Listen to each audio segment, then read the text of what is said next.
Señor. Tenga la amabilidad, hermano, que esta mañana toma su lugar. Gloria al nombre del Señor. Sin dejar de alabar la misericordia de nuestro Dios, somos conscientes de que Él está en medio de la alabanza, que Él se mueve en medio de la alabanza. Gloria al nombre del Señor. He tomado este pasaje, hermano, y en muchas ocasiones hemos oído la historia. Inclusive esta semana nuestro pastor tocó la vida de este hombre Elías. Y es algo, hermano, que, o la vida, como dice nuestro pastor, es una vida dispuesta a Dios. Vemos en él una persona que se niega a sí mismo. Vemos en este personaje que es el primer profeta que se levanta en un tiempo difícil. Es un hombre que está dispuesto a dejar toda su vida por agradar al Señor. Es un hombre, hermano, que usted lo mira y, hermano, no tiene lujos, no tiene posesiones. Porque, hermano, algo que me llama la atención es que cuando usted encuentra en la palabra del Señor una genealogía que dice, por decir algo, fulanito de tal, hijo de tal, hijo de tal, hijo de tal, eso nos habla de una trascendencia, nos habla de una genealogía, nos habla de una familia que era pudiente, nos habla de una familia que tenía buenas finanzas. Pero cuando se dice solamente, como en este caso, Elías y ya, era un hombre que no tenía muchas comodidades. Era un hombre que no tenía mucha riqueza, muchos bienes, muchas entradas. Era un hombre que lo único que sí tenía era la presencia de Dios. Y, hermano, quiere decirle que en ocasiones puede faltar todo, pero si no nos falta la presencia de Dios, lo tenemos todo. Todo lo tenemos, hermano. Esto lo dijo Moisés: si tu presencia no ha de ir con nosotros, mejor no nos saques de aquí.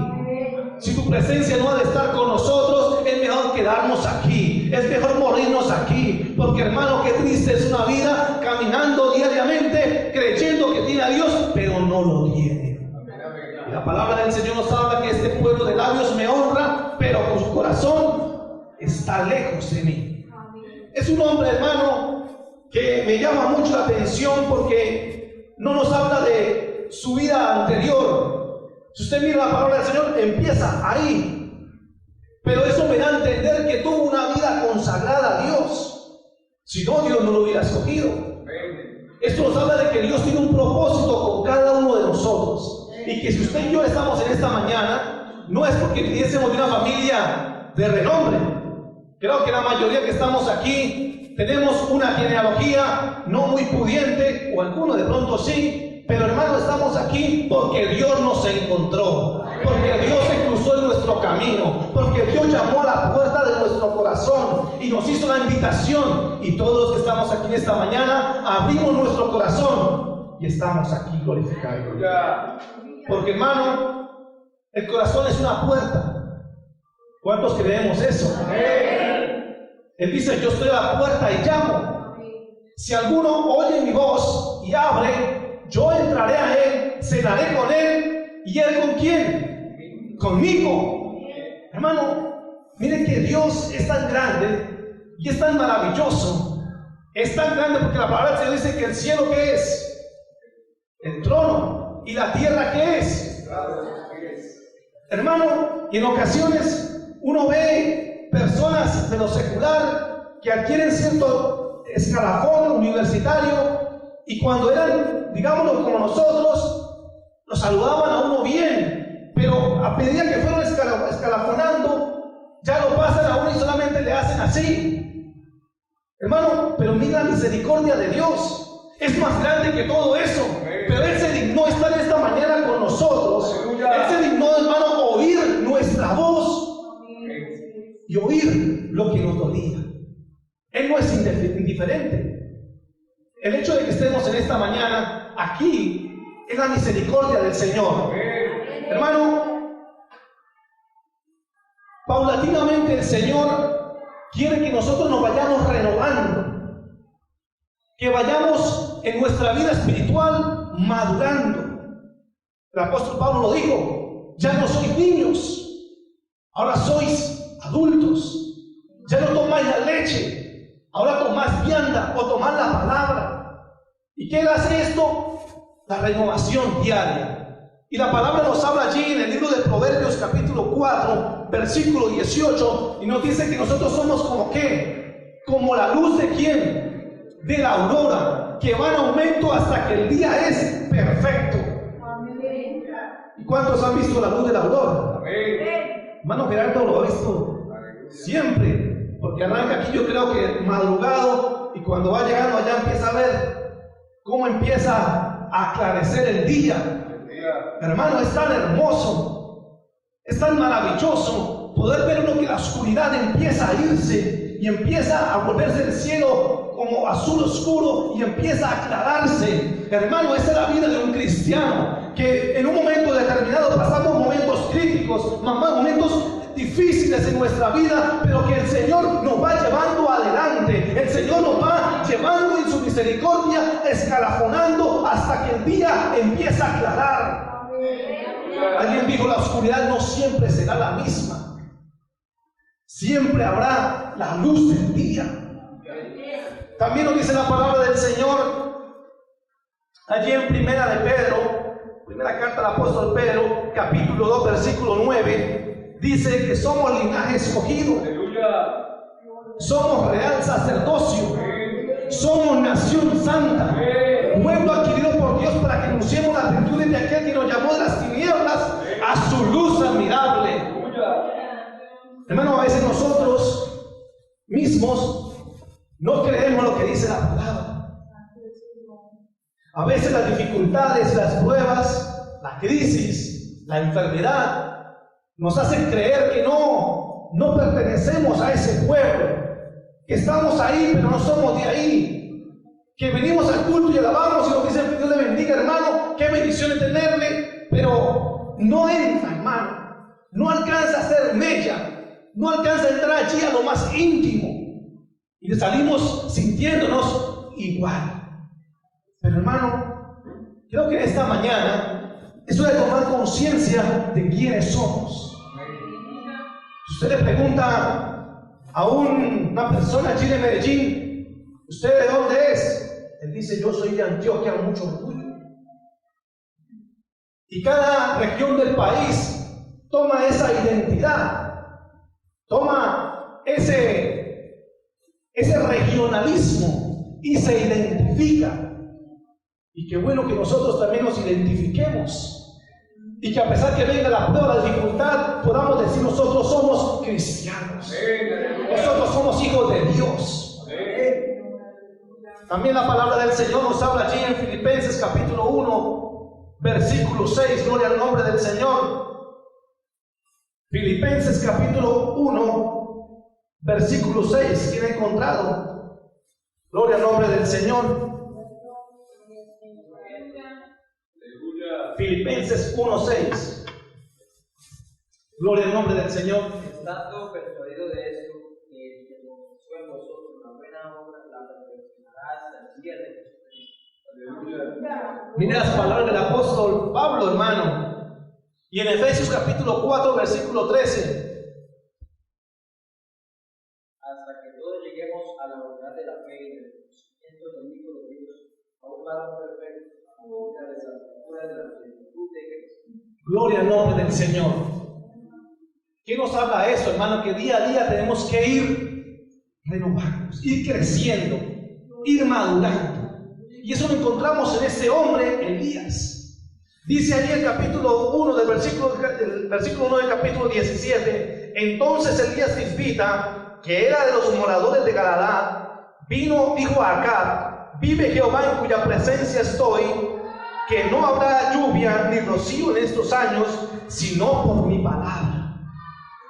El tiempo que este hombre estaba viviendo no era el mejor. Todos hemos oído y hemos leído la palabra del Señor, de cómo el pueblo de Israel, cuando era oprimido, buscaba a Dios y Dios lo ayudaba, Dios lo libertaba, pero moría el juez y el pueblo de Dios volvía a la pecaminosidad, volvía a la maldad, y nuevamente el pueblo era oprimido y volvía y clamaba, y eso se formó un círculo vicioso.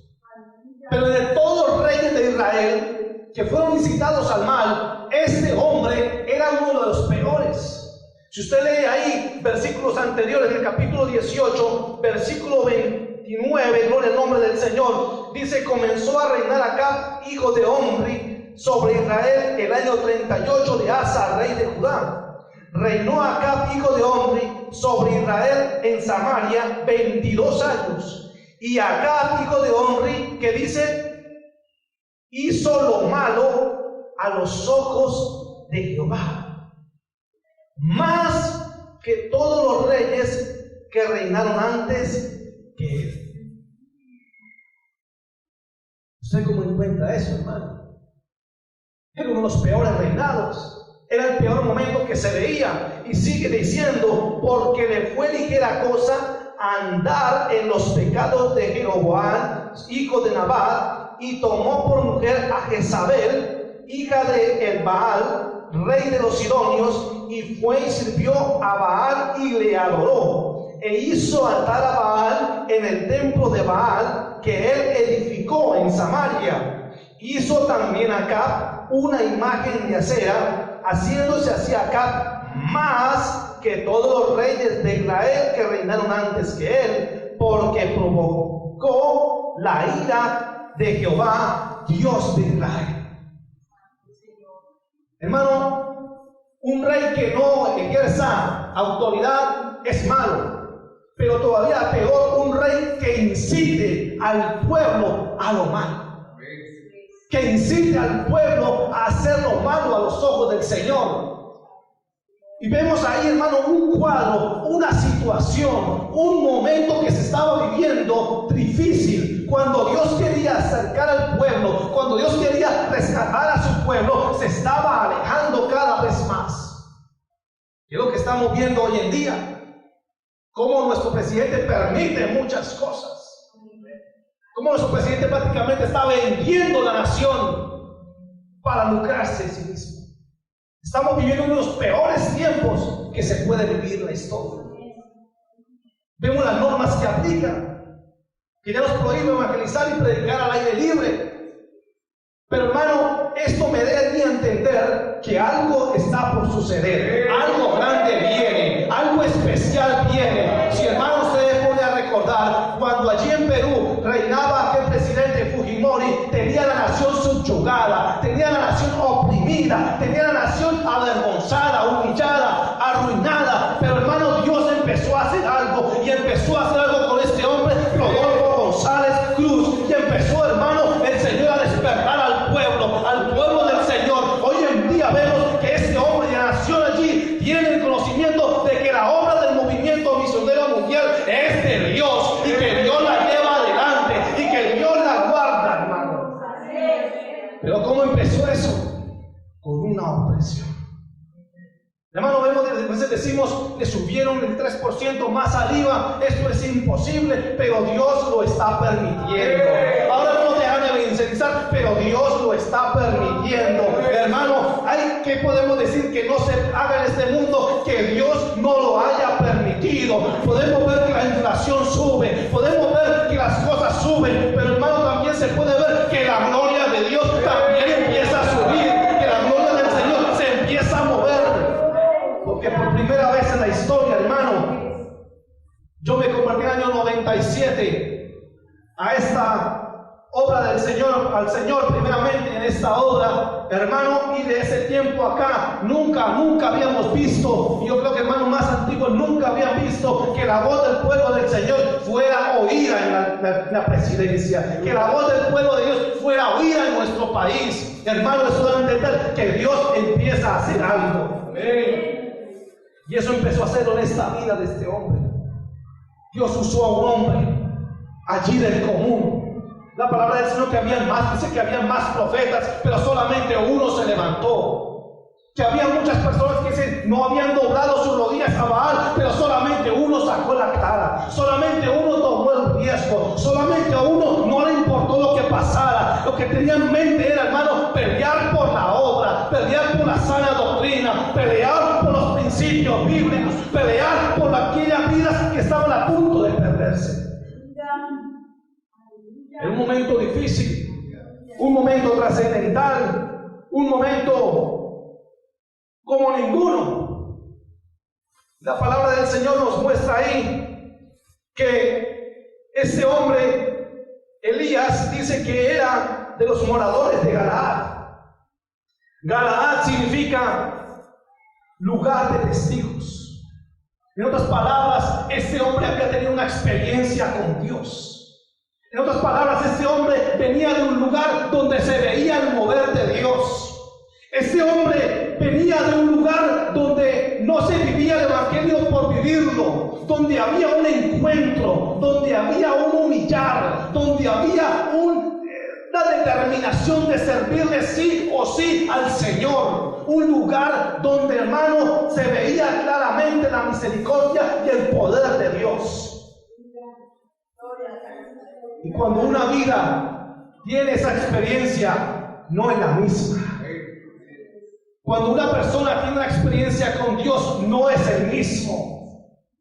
Yo creo que los que estamos aquí hemos tenido experiencias con Dios. Y fueron esas experiencias con Dios los que determinaron nuestra vida en Cristo. Eso me llama allí la atención en el Evangelio de San Juan, capítulo 9, que nos habla de un ciego de nacimiento. Y los apóstoles preguntaron: ¿quién pecó, este o sus padres? Y el Señor le dice: no, ni pecó él ni pecaron sus padres, sino para que la misericordia y el poder de Dios sea manifiesto en él. Pero el versículo 25, estos hombres fariseos empezaron a indagar a este hombre, diciéndole que cómo pudo ser posible que este hombre es pecador. Pero este hombre, hermano, estaba allí en el primer amor. Y este hombre, ¿quién le podía quitar a él lo que Dios hizo? Aleluya. Yo le pregunto, hermano, ¿quién le puede quitar a usted la experiencia con Dios? Nadie. Nadie. Así venga lo que venga, no le puede quitar esa experiencia. Así le pongan un revólver en la cabeza, no le pueden quitar esa experiencia. Y esto me recuerda, hermano, un testimonio de un pastor en el campo. Y ustedes saben que la obra en el campo no es como en la ciudad. La obra en el campo es dura, es difícil, pero no es imposible. Y allí había una congregación como de 40 hermanos, y de pronto llegó un grupo, ya saben a quién me refiero, y entraron con fusiles y se apuntaron a todo el mundo y dijeron: los que no sean evangélicos se pueden ir porque los vamos a matar. Hermano, de esos 40 que estaban allí quedaron 5. Y dijeron: ¿ustedes realmente son cristianos porque los vamos a matar? Y dijeron: sí, nosotros servimos a Dios. Nada ni nadie nos va a cambiar. Aleluya. Nada ni nadie nos va a atemorizar. Nada ni nadie nos va a venir a intimidar por lo que sea, a negar nuestra fe. Estamos aquí alabando al Señor, y pase lo que pase, aquí estaremos. Y estos hombres bajaron los fusiles y dijeron: ahora sí vamos a alabar a Dios. Aleluya. ¿Cómo le parece, hermano? A veces nuestra vestimenta, la Biblia, nuestra imagen, dice: este es como cristiano, pero nuestros hechos lo están negando. Algo que me llama la atención de este hombre es crear esos principios. Hermano, y qué importantes son los principios. La palabra principio nos habla de Génesis. Y Génesis nos habla de una generación, de una genealogía. Qué importante es que en nuestra vida esté impregnado de esos principios, y que nada ni nadie nos haga cambiar, ni nada ni nadie nos haga doblegar. Algo que he escuchado de nuestro presidente dice que esta obra es y seguirá siendo la misma, y no doblegará, no cambiará. Aunque el mundo quiera que cambie, aunque el mundo intente perderse, esta obra no cambiará. Y creo que en esta mañana usted y yo estamos aquí, hermano, para hacer esos atalayas, para ser esos hombres y mujeres que están dispuestos a defender esa sana doctrina. Encontramos, hermano, que ese hombre, después de estar ahí, en el versículo 8 dice: vino luego a él palabra de Jehová diciendo: levántate y vete a Sarepta de Sidón y mora allí. He aquí, yo he dado orden allí a una mujer viuda que te sustente. Sidón significa escogido, pesca, seleccionar. Sarepta significa lugar de fundición. Si usted une esas cosas, esas dos palabras, hermano, es seleccionar algo que sale de la fundición. Porque cuando el oro se va a procesar, se pone allí y se derrite. Se derrite. Y en la parte de encima queda lo que no sirve. Queda la escoria.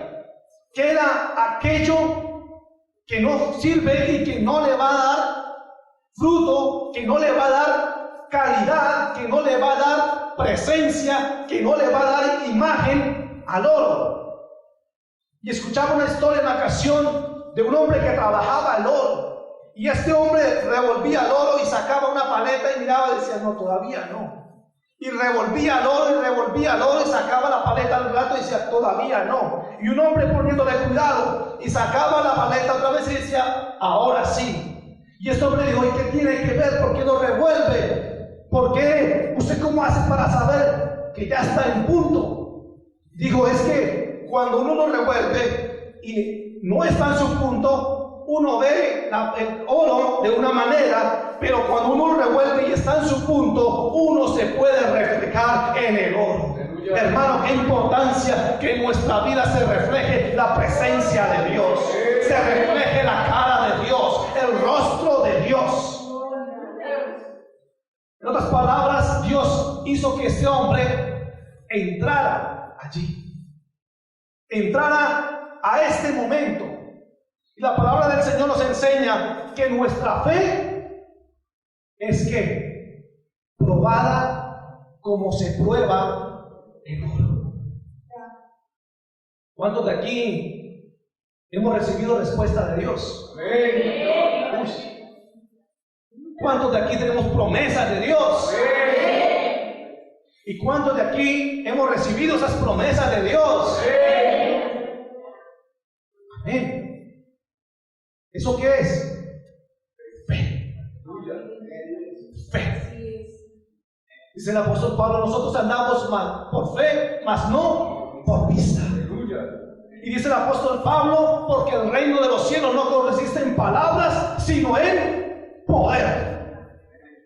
Poder es un sinónimo de fe. La fe es probada.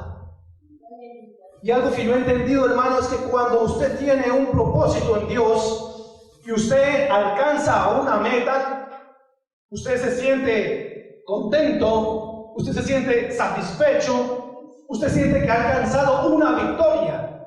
Y después de esa victoria viene un tiempo como de descanso. Pero después de ese descanso, ¿qué viene? Otra prueba, otra crisis, otro momento difícil, y Dios lo permite para saber qué hay en nuestro corazón, qué hay en nuestra vida.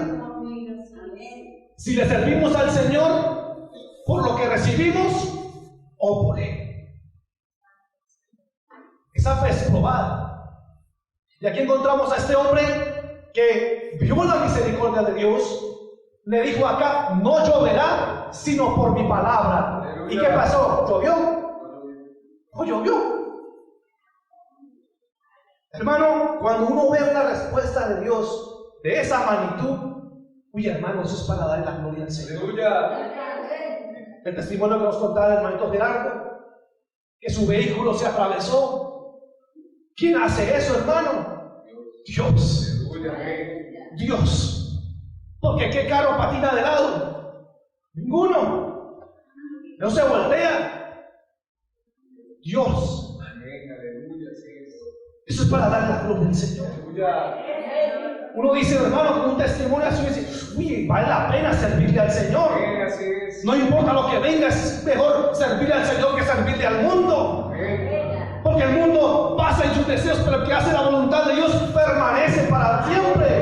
Dice la palabra seca, se la hierba marchita, se la flor, pero la palabra de nuestro Dios permanece para siempre.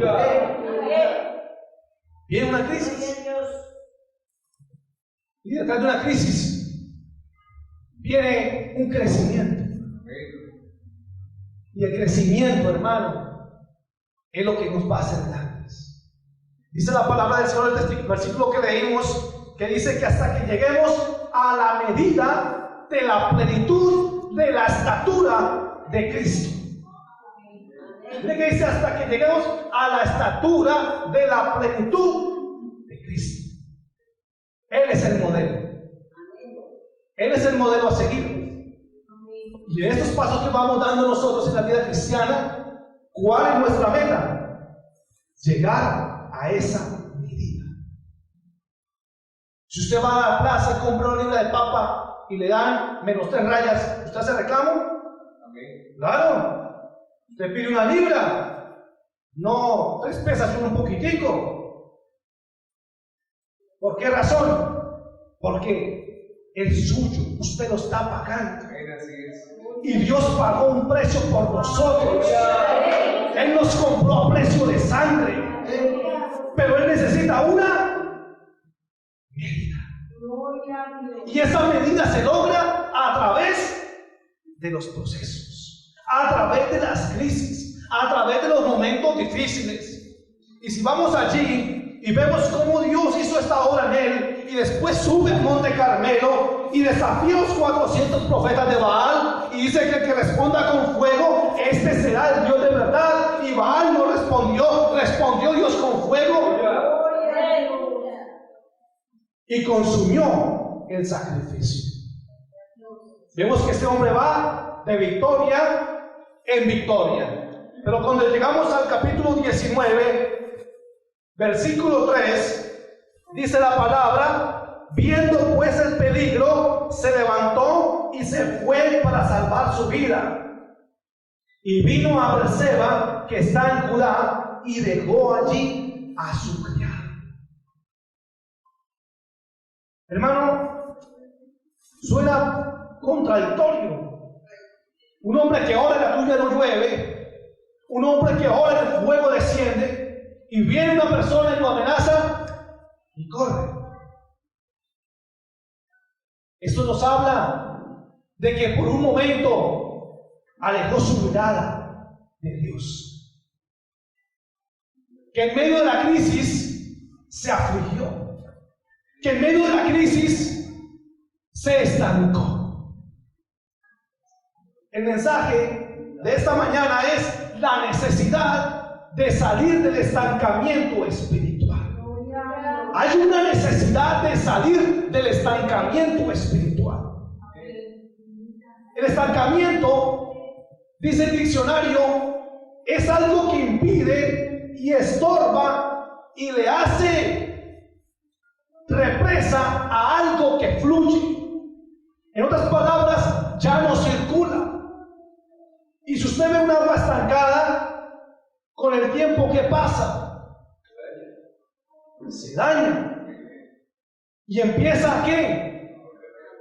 A oler feo.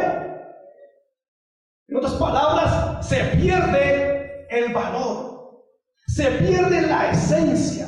Era un agua que era potable, era un agua que era dulce, era un agua que tenía sabor, era un agua que tenía esencia, era un agua que tenía sustancia, pero por cierta cosa empezó a perder esa sustancia. Empezó a perder ese valor, empezó a perder la calidad. Y vemos a este hombre que después de ver la gloria de Dios entra en un estancamiento, porque lo primero que hace es soltar su responsabilidad. El criado era su responsabilidad. Y dice que se fue a Berseba y allí dejó al criado. Y el versículo 4 dice: y si fue por el desierto un día de camino, y vino y se sentó debajo de un enebro, deseando morirse. Qué difícil, hermano. ¿Y cuántos en ocasiones nos hemos sentido estancados? Yo me he sentido estancado. Es ese proceso donde se lucha mucho, se ora mucho, se lee, pero no se ve respuesta. No se ve un avance. Y por mucho que se intenta, no se avanza. se mantiene ahí. Es como esa bicicleta estática, que usted por mucho que le dé pedal, nunca va a salir de la casa. Se cansa así, se fatiga así, pero no avanza. No tiene un horizonte. Es diferente como usted monta su bicicleta y dice a montar, siente la brisa, ve el paisaje, ve la obra del Señor, se edifica, pero en la cicla estática nada pasa. Está ahí en la casa, mijo, ya se va a bajar ahorita, pero no avanza, está ahí. Ese es el estancamiento. Este hombre se sentó allí, y a veces el estancamiento como que se hace cómodo, porque no hay compromiso, no hay responsabilidades, no hay obligaciones, no hay por qué esforzarse, no hay por qué esmerarse, no hay por qué sacrificarse. Se está en el estancamiento o estancado, y aparentemente pues venimos al culto y ya no pasa nada, está todo normal, no ha salido nada. Pero hermano, el estar estancado, como dijimos, pierde valor, pierde sustancia.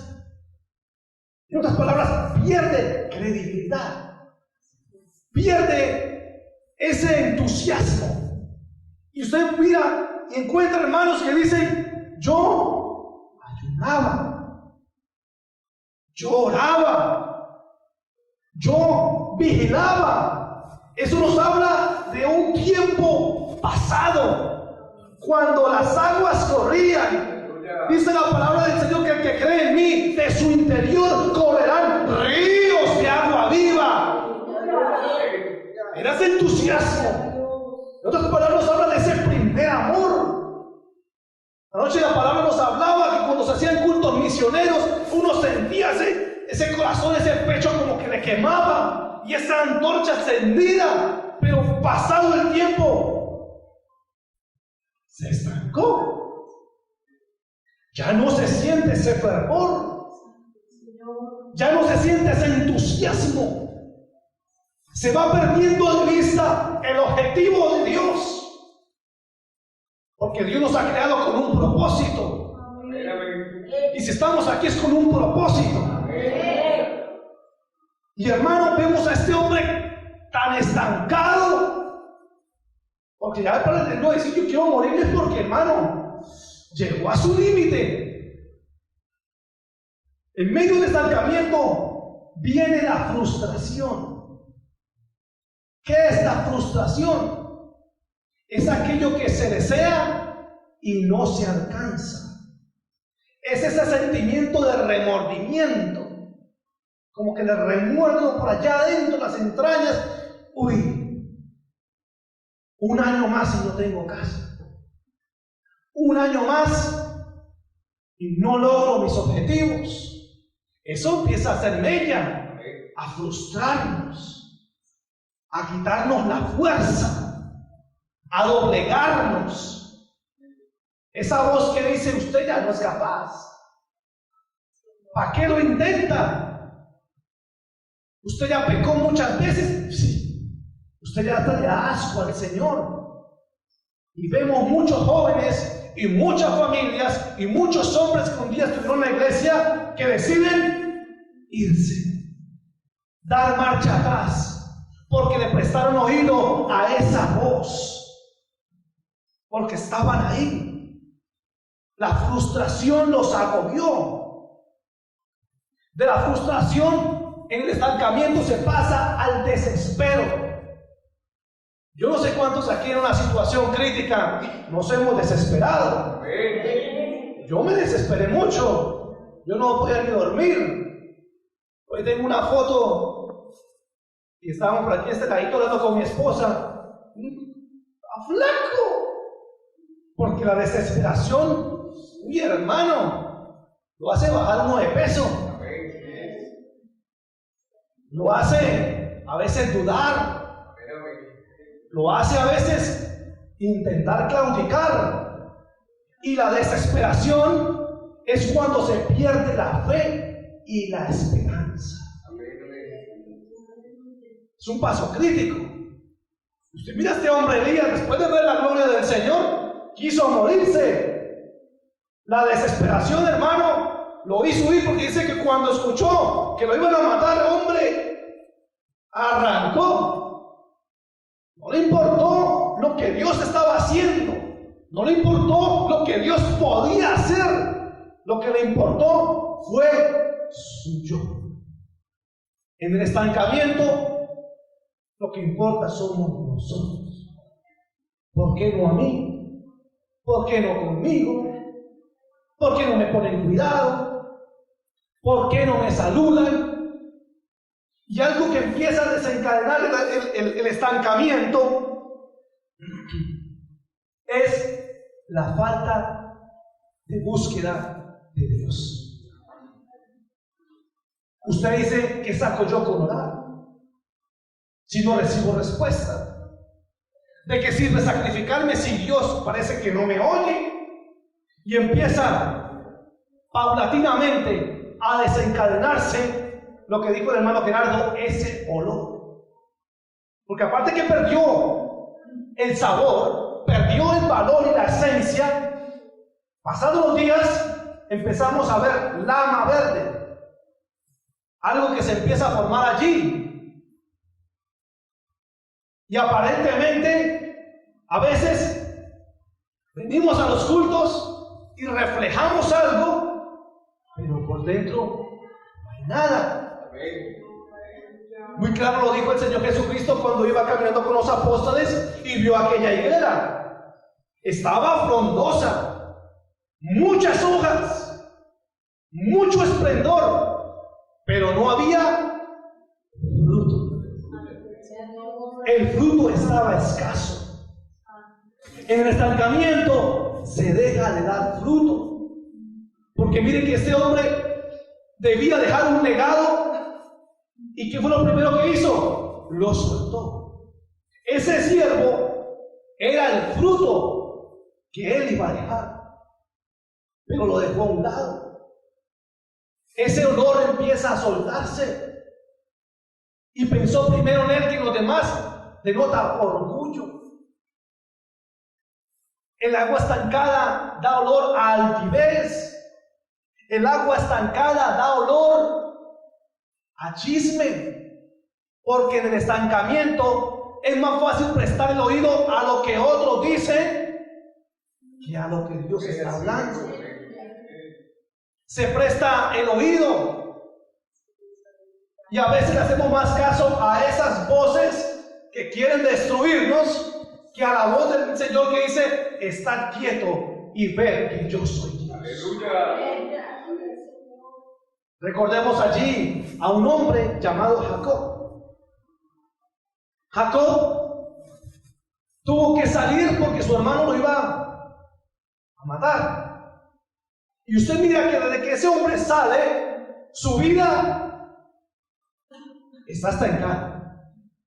Porque es que en ocasiones el estancamiento crece en otras cosas, mas no la vida espiritual. Porque uno ya empieza a decir, bueno, si no me usa la iglesia, pues voy a trabajar. Y sí, empieza a crecer el bolsillo, pero la vida espiritual no. La vida espiritual está quieta, está estancada, está agonizando. Y este hombre Jacob en ese tiempo creció, porque dice que llegó a tener mucho ganado y llegó a tener muchas posesiones, pero su vida espiritual no. Al igual que este hombre Elías, su vida se estancó. Hermano, el estancamiento es un tiempo de cuidado. A veces no percibimos. A veces llega el estancamiento de una manera suave, de una manera sigilosa, pero se empieza a apoderar de la vida del hombre y la mujer. Y ya no es el mismo en la casa, ya no es el mismo en la calle, ya no es el mismo en la iglesia. Este hombre, aparentemente Jacob, creció mucho, pero en lo espiritual, nada. Encontramos a otro hombre llamado David. ¿Qué sucedió cuando él se quedó en el palacio? Vino la tentación. Porque en el estancamiento, las defensas del cristiano están bajas. Cuando una persona se enferma de gripa, le dicen, hermano, ¿usted tiene las defensas bajas? Las plaquetas por el piso. Y las plaquetas son las que ayudan a las defensas a generar anticuerpos al cuerpo humano. Recuerdo que cuando mi papá lo iba a operar y fui a donar sangre, era la primera vez que donaba sangre. No sé cuántos aquí han donado sangre. ¿Están chéveres? Ah, no, Dios mío, sacan esa aguja tan... Yo ni miré, porque hermano, yo de verla hasta me desmayo. Y esa agujota, y empiezan a sacarme la sangre. Cuando me dice la enfermera, ¿usted tiene tiempo? Yo dije, pues eran como las 7 de la noche que estaban. Dije, no, yo casi tiempo no. Es que su nivel de plaquetas es alto. ¿Qué dice si le sacamos las plaquetas y le devolvemos la sangre? Yo, ¿cómo así? Digo, sí, por aquí lo chuzamos, le sacamos la sangre, y por aquí le metemos la sangre y sacamos las plaquetas. Eso dura 2 horas. Digo, ay, no, yo no. Hermano, las defensas son importantes. Pero este hombre, sus defensas estaban bajas. Dice que cuando era el tiempo en que los reyes salen a la guerra, este hombre se quedó. Se estancó. Hermano, cuando viene el estancamiento, es un momento de prender las alarmas, porque es un tiempo donde la carne empieza a debilitarse y donde el enemigo empieza a atacar, donde el enemigo no pierde tiempo. La palabra del Señor nos dice que de día y de noche en Apocalipsis está ahí acusando a los hijos del Señor. Está día y noche bombardeando. Y esto me llama la atención, hermano, porque hubo un hombre usado por el Señor. Dios tenía grandes propósitos con él. Este hombre hacía campañas y multitudes se salvaban. Era un hombre que Dios estaba usando grandemente, pero también el enemigo lo estaba atacando hasta que le puso orgullo. ¿Quién va a creer, hermano? Uno dice, lo ataca con la envidia y dice, no, Señor, reprenda. Lo ataca pronto con la carne y dice, Señor, reprenda. Pero con el orgullo. Algo tan sencillo, que es como un grano de mostaza, que lo bota ahí y empieza a crecer. Y cuando este hombre perdió el ministerio, y cuando este hombre perdió lo que Dios le había dado, se acercó a este hombre y le dijo, y 35 años lo estuve bombardeando hasta que cayó. Hermano, el enemigo no descansa. El enemigo no, porque usted vino al culto y reprendió, ya se arrinconó. No. Él está allá afuera de la expectativa, mirando cómo sale usted, mirando cómo nuestra vida ha cambiado. Si salimos igual y lo cogemos de gancho y nos llevamos para casa. Ese hombre estaba allí, estancado. Y mire que en el estancamiento David falló. Dice la palabra del Señor que el que piensa estar firme, le dice que no caiga. Y dice el apóstol Pablo, no suceda que habiendo yo sido heraldo para otros, yo mismo venga a ser sacrificado. El estancamiento es un tiempo de muerte. El estancamiento es un tiempo de cuidado. Pero si usted mira allí, ¿qué hizo Jacob para salir del estancamiento? ¿Qué hizo este hombre? Vamos allá al libro de Génesis. Gloria al nombre del Señor. Vive Jehová para siempre.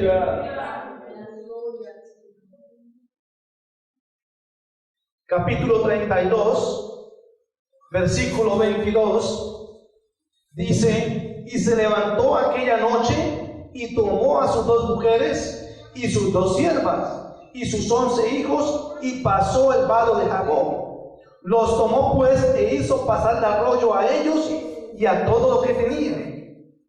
Así se quedó Jacob solo.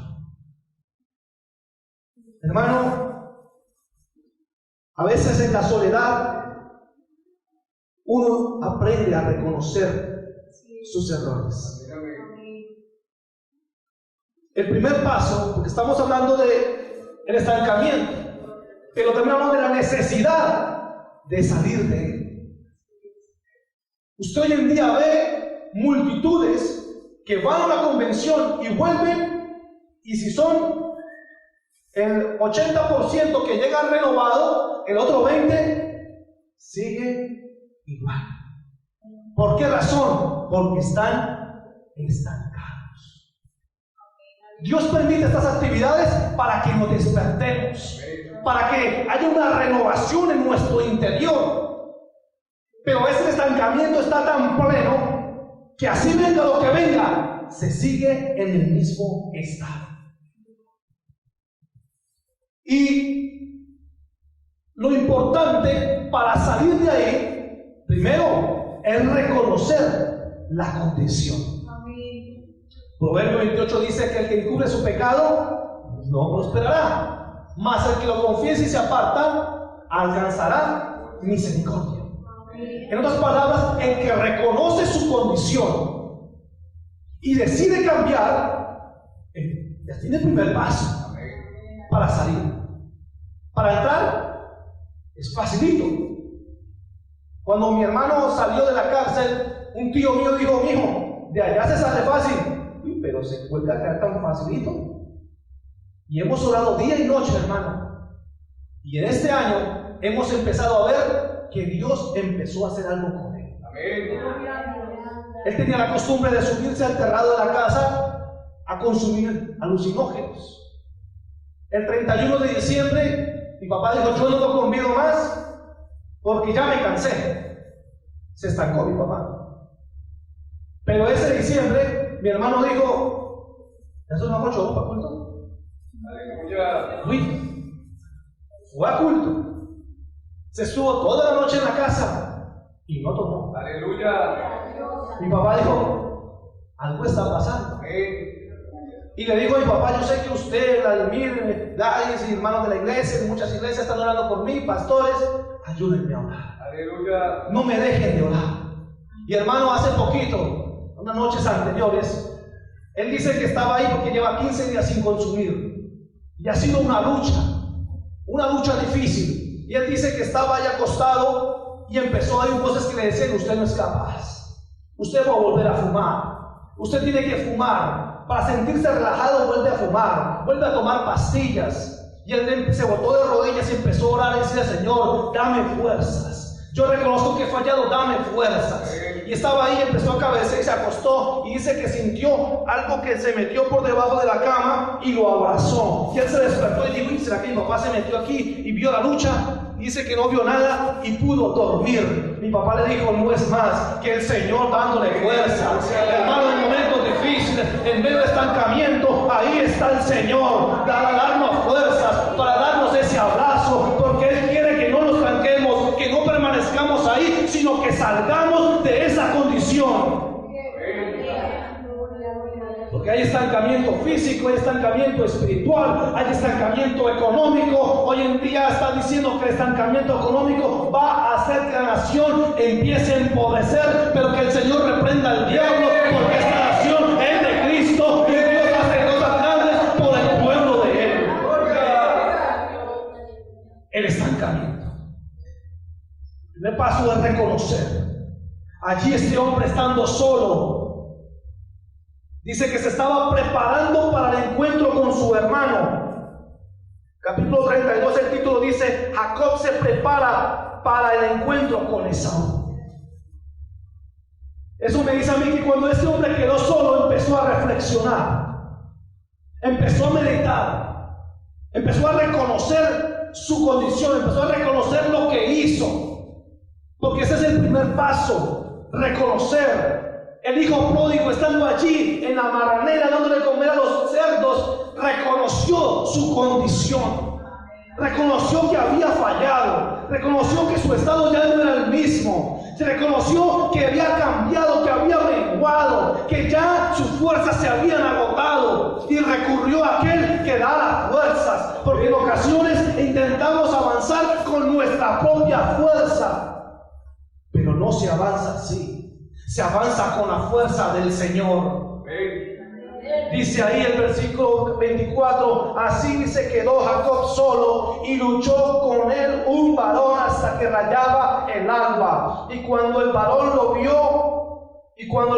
vio que no podía con él, tocó el sitio del encaje del muslo y se descoyuntó el muslo de Jacob mientras con él luchaba. Y dijo, déjame porque raya el alba.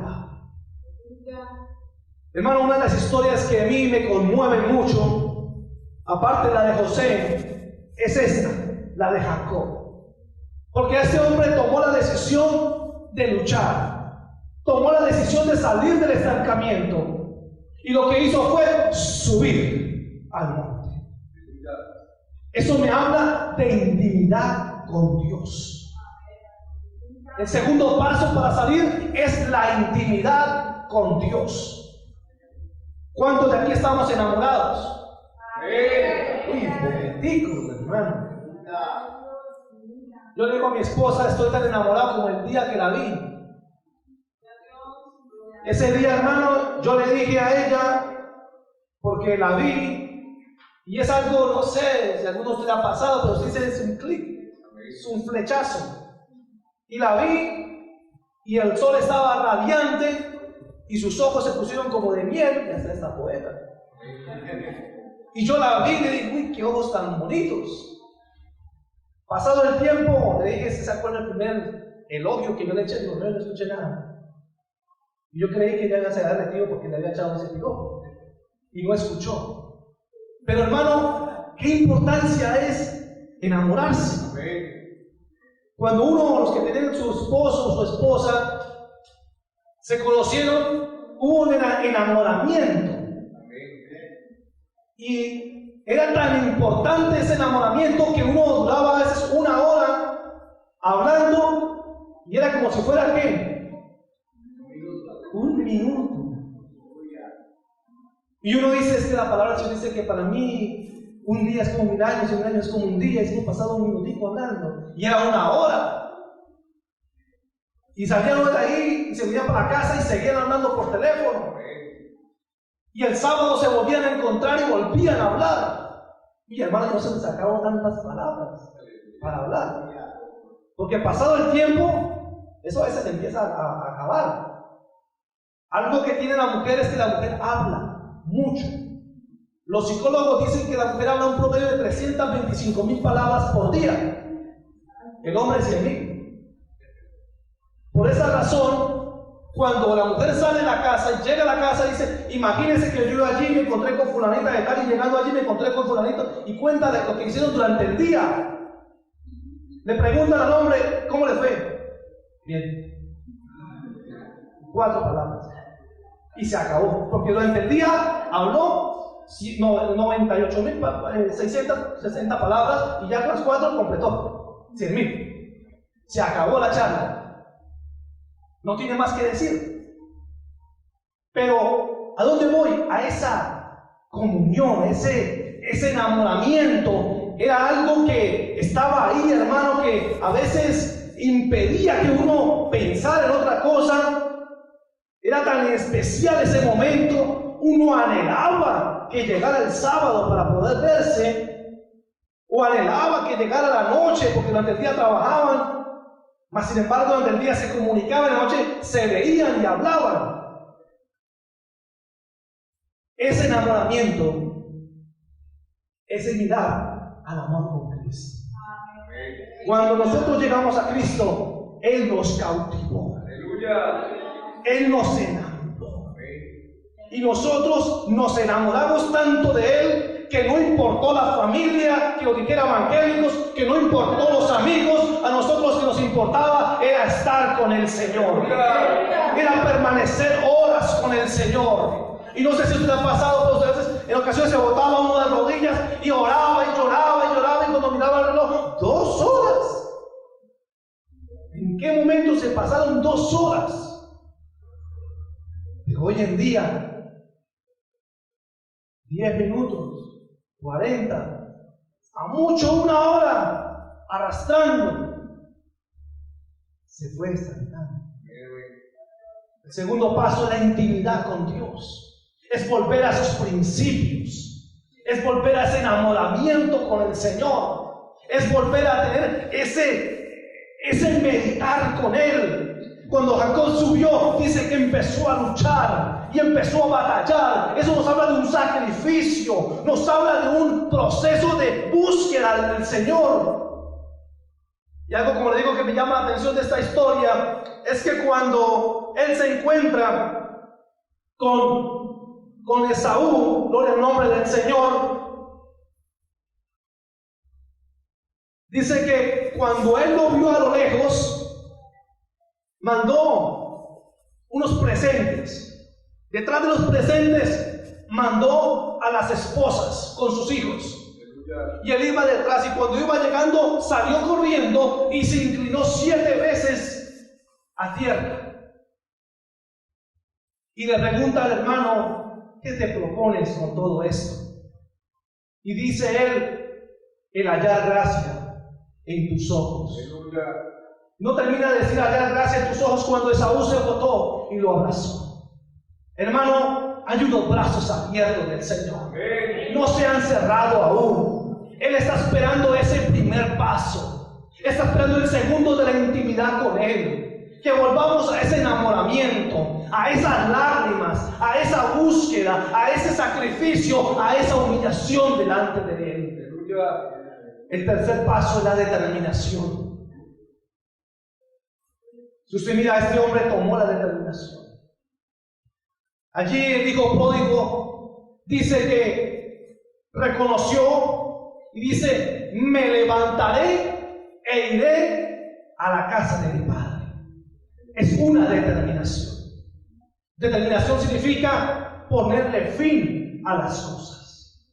Determinación significa: hasta aquí llegó. Ya me cansé del estancamiento. Porque, hermano, el estancamiento debe producir cansancio. Uno debe cansarse de ser siempre el mismo. Uno debe cansarse de permanecer siempre ahí. Uno debe cansarse de buscar siempre lo mismo. Uno debe cansarse de no avanzar. Uno debe cansarse de perseverar. De eso debe cansarse uno. El hijo pródigo se cansó. Qué importante, hermano, que en ese tiempo que estamos viviendo tomemos esa determinación de que nuestra vida empiece a cambiar, que nuestra vida empiece a transformarse, que nuestra vida empiece a obrar. Gloria al Señor. El cuarto paso es la disciplina. El apóstol Pablo, en la primera carta a los Corintios, capítulo 9, versículo 24, vive Jehová para siempre. Si alguno encuentra, me ayuda a leer. Gloria al Señor. Primera carta a los Corintios, capítulo 9, versículo 24.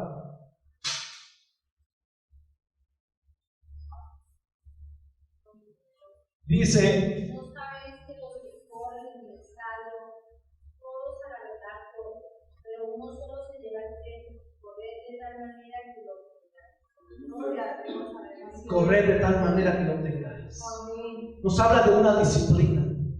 El apóstol Pablo colocaba ejemplos de estos porque en los Juegos Olímpicos hay algo que se llama Altius, Sitius, Fortius. Es el lema, el emblema de los Juegos Olímpicos: más alto, más rápido, más fuerte. Dice que los Juegos Olímpicos se crearon para dar a conocer la capacidad de una persona y pasar los límites. Pero para poder alcanzar esto hay que tener una disciplina.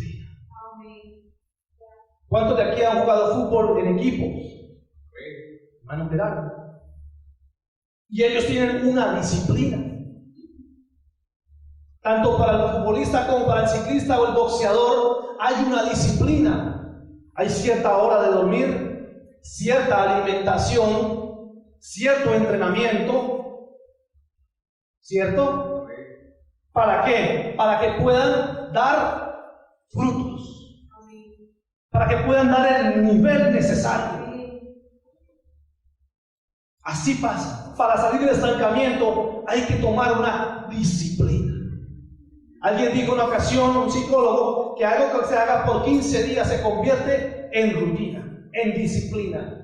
Si usted dice, voy a ponerme a orar hora y media y empieza a orar por 15 días, dicen los psicólogos, ya después es más fácil. Pero una disciplina. Algo que nos haga ser diferentes. Algo que en nuestras propias vidas pongamos esos propósitos en acción, en avanzar, en no permitir volver a estar ahí.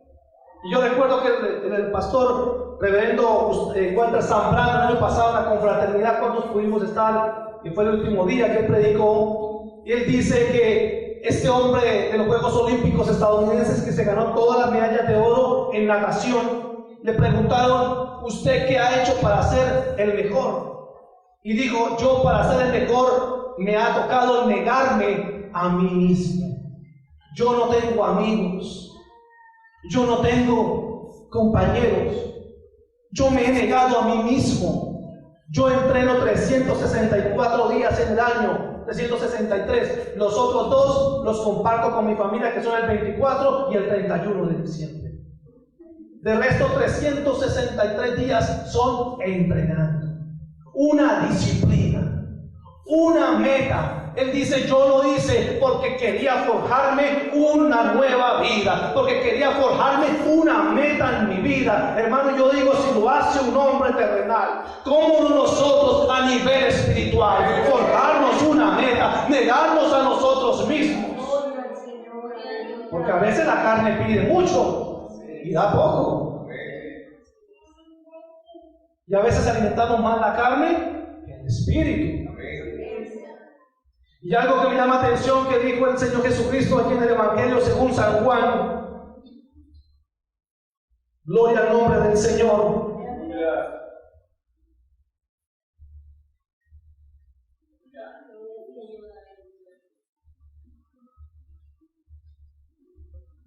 Gloria al nombre del Señor. Capítulo 15, versículo dice, todo pámpano que en mí no lleva fruto, lo quitará, y todo aquel que lleva fruto lo limpiará, para que lleve más fruto. Y el versículo 6, 7 dice, si permanecéis en mí y mis palabras permanecen en vosotros, pedid lo que queréis y os será hecho. Siempre, hermano, el propósito de Dios ha sido que nosotros demos fruto. Bien que el estancamiento mermaba el fruto. Y escuchaba yo una anécdota, una ocasión. ¿Cuántos aquí han cultivado café? Bueno, hermano Mauricio ha recogido café. El hermanito también. Y yo recuerdo que este hombre decía, no sé si ¿qué vendrá diciendo este hombre? Me compartía y me decía que cuando el café da el fruto, eso es hermoso, porque se ven esas pepas ahí en las ramas y lo recogen ese fruto. Pero para que dé más fruto, ¿qué hacen? Lo pelan, le arrancan las hojas bonitas. Usted ve cafetal y dice, uy, qué belleza, y recogen, y después de que lo recogen, le arrancan las hojas, esas hojas verdes bonitas, que le dan gracia al palito, que le dan gracia allí. Y ese hombre miraba cómo el agricultor, este hombre le quitaba las hojitas todas y quedó el solo chamizo ahí, el solo chamicero quedó ahí, y dijo, ay, usted sí es malo, y mire cómo dejó el palito, era un arbolito, era que fue un chamizo. Uy, ¿usted por qué es así? ¿Por qué lastimó? ¿Por qué lo hirió? Yo creo que es algo bonito, tiene que estar sufriendo. Dijo, es que esto se hace para que lleve más fruto. A veces vienen las pruebas, a veces vienen las crisis, a veces viene el estancamiento, pero todo esto es para que llevemos más fruto.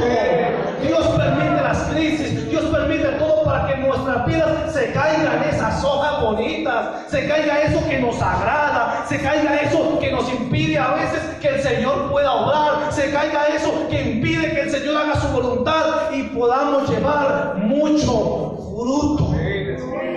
Mire que el Señor dice para que lleven fruto, no, para que lleven mucho fruto. Estamos en un tiempo de cosecha. Ayer salimos del culto y un hombre pasó y dijo, uy, aquí cuando hay culto, porque tengo una necesidad y necesito hablar con alguien. Yo le dije, mañana hay culto a las 9. Hermano, estamos en cosecha. Estamos en ese proceso, ¿cómo se llama? Cuando los pescados cogen de palera.